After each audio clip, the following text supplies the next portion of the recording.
How's it going, guys? My name's Wilson. A lot of NBA rookies have gotten off to fantastic starts, and some are often compared to other star players in the past with very similar play styles. With that said, let's take a look at the most accurate comparisons for every 2019 NBA lottery pick. Zion Williamson, Charles Barkley, who would be the closest comparison since Zion's 6'6", weighs around 285, has a similar body frame, and will bully taller guys down low with a Blake Griffin type athleticism, excels better than anyone playing above the rim with his size, unlike anything we ever seen, while Barkley is more skilled on his post moves, is a better rebounder. Realistically, there's no perfect comparison for Zion, but the two are very similar in transition, can take it coast to coast and draw it down. Zion's half-court pick and roll game will show plenty of Sean Kemp as he develops more of a complete offensive game later on. His post moves will be a problem, just like Barkley's. Another underrated aspect of both of their game was their passing. Both can find the open guy and impact the game in a multitude of ways. Both are also not the best outside shooters, but will knock it down from time to time when depended upon.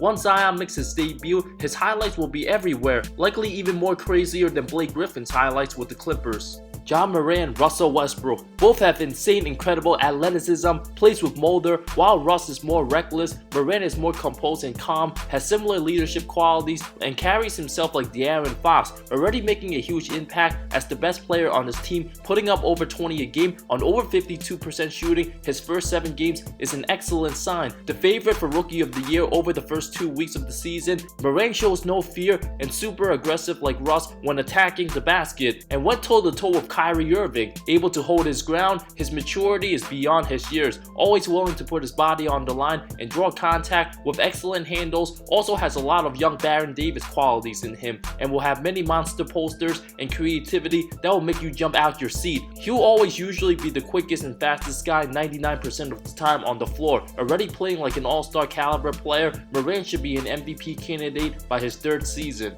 RJ Barrett, James Harden. The Maple Mamba is already the best player on the struggling New York Knicks team, viewed as the franchise player already at 19 years old, plays with motor and aggression. He's very good at attacking the basket and finishes very similar to James Harden. I'm not saying he'll be as good as Harden, likely not offensively, and won't be as good a 3-point shooter as the Beard or as a facilitator, but will be better on defense without a doubt. His playmaking is also very underrated, putting up 18, 6, and 4 early on. His shooting percentages will be in the mid-40s. Because of all the Zion attention, many forget Barrett was the #1 player out of high school on the ESPN Top 100, has a filthy crossover and step back with craftiness in his game, going through plenty of growing pains, will have some tough shooting nights, and needs to improve on his free throw shooting.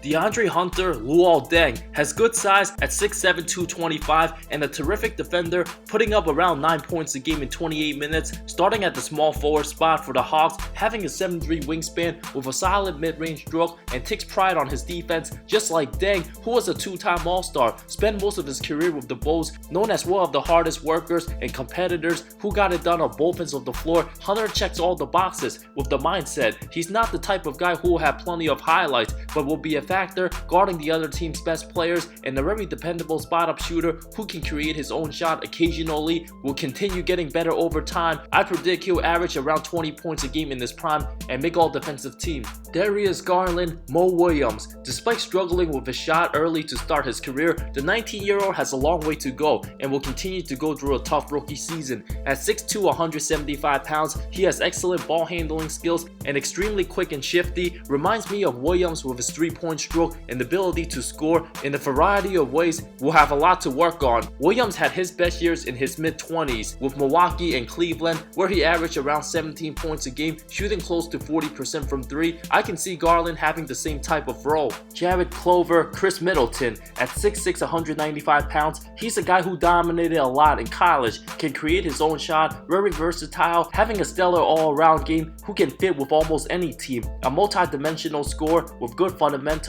well balanced with a great foundation, just like Middleton, who's a terrific 3-and-D guy with good range, but not as good as the JG Redicks or Klay Thompsons of the world. A guy who will average between 16 to 22 points in their best 8-year time period. Somebody who can take it to the basket and draw it down at times. Very coachable and valuable as a 2nd and 3rd option on a contender. Colby White, Jamal Murray. His aggression and motor are some of his best qualities. At 6'4", 185 pounds, White is a score-first type guard who gets buckets, not shy at all offensively. His next steps will be looking to figuring out how to effectively run the offense, having excellent speed, terrific on the open floor, very good at attacking the basket, finishes at the rim with either hand, a better athlete than Jamal Murray, who's been a stellar number 2 option on Denver. Another scorer who plays the point at 6'4", turned his game up last postseason and took over down the stretch in crunch time against the Spurs, lives for the big moments and can get extremely hot at times, dropping over 40 when having the hot hand. White has more of an athletic flair to his game, while Murray is more smooth with his jumper but not as fast as Colby. Jackson Hayes JaVale McGee, the 6'11" big man out of the University of Texas, is a terrific rim protector whose experience playing wide receiver in high school has given him the tools for a rim running big where he excels playing above the rim, will have tons of alley-oop jams and highlights, dunking on guys. With a limited jumper, Hayes likely won't play a ton of minutes when Zion comes back. His length will also be an impact on the defensive end, but the finesse body might allow bigger guys to body him up on both ends of the floor, and not much of a passer. McGee didn't play a ton of minutes in his career, but averaged nearly 17 points, over 10 rebounds, 3 blocks per 36 minutes for his career. Both have very similar play style.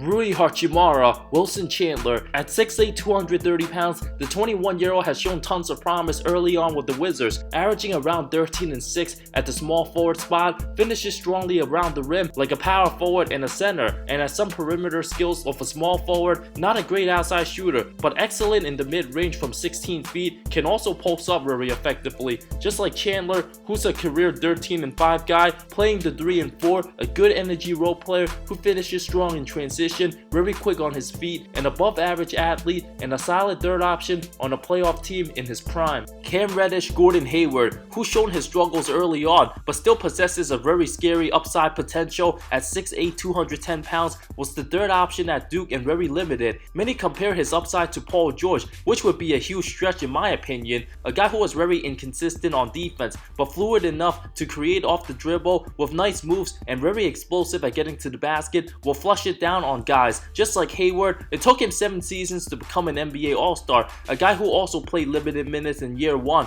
but became a solid starter who takes over in crunch time, a confident shooter and has all the physical tools and should have a couple 20+ point games as a rookie, but Cam Reddish still has a long way to go. Cameron Johnson, Doug McDermott, both are very effective floor stretchers who can hold their own playing between the 2 and 4. Not very good athletes in the NBA. They rely on high basketball IQs at 6'8". Cam actually played 5 years in college, transferred to UNC from Pitt. I don't see him ever being an all-star caliber player in the NBA. It's already older than teammate Devin Booker and was even projected as a second rounder by many. Getting limited time in Phoenix right now, I see Johnson being a journeyman just like McDermott, bouncing around the league as a 7 to 9 point a game scorer who shoots 40% from 3. PJ Washington, Paul Millsap, as a prototypical modern day power forward, the 6'7" forward out of the University of Kentucky had one of the most incredible debuts, heavily improving his jumper, dropped 27 points on 7 3-pointers, looked better than ever, but has been inconsistent as of late. At 21 years old, he's a strong bodied big who muscles through taller guys and a very underrated passer, has a quick first step with good range, much improved compared to college, but he's not a great rebounder. While Millsap's a little bigger inside, averaged around 18 and 9 in his prime, very physical. I can see similar numbers for Washington in his prime. It took years for Millsap to develop his game in the NBA, but is now in his 14th season. At age 34, the longevity's there. Washington's already a better outside shooter, but Millsap has the edge on defense. Tyler Hero, yes, I'ma say it. Devin Booker, the 6'5" shooting guard, is unconscious. A born scorer with confidence, his skills at 19 years old will only get better. Has a very quick release and able to catch and shoot from all angles. Has the sidestep pull-ups, can attack the basket and get to the rim. Very crafty as a finisher and just a hard worker who models his game after the books. Both have the same strengths and weaknesses entering the league. They also played a year at Kentucky under Coach Calipari and very limited defensively. Both are well-rounded offensive players with concerns about their defense. Booker averaged 14 points a game as a rookie and has been a 22 to 27 points a game scorer ever since on a bad team. While Hero will have a bunch of good players around him, is not depended on as the first or second option on his team. Having a bright future in Miami, I won't be surprised to see a 40-point explosion coming from the Wisconsin native very soon.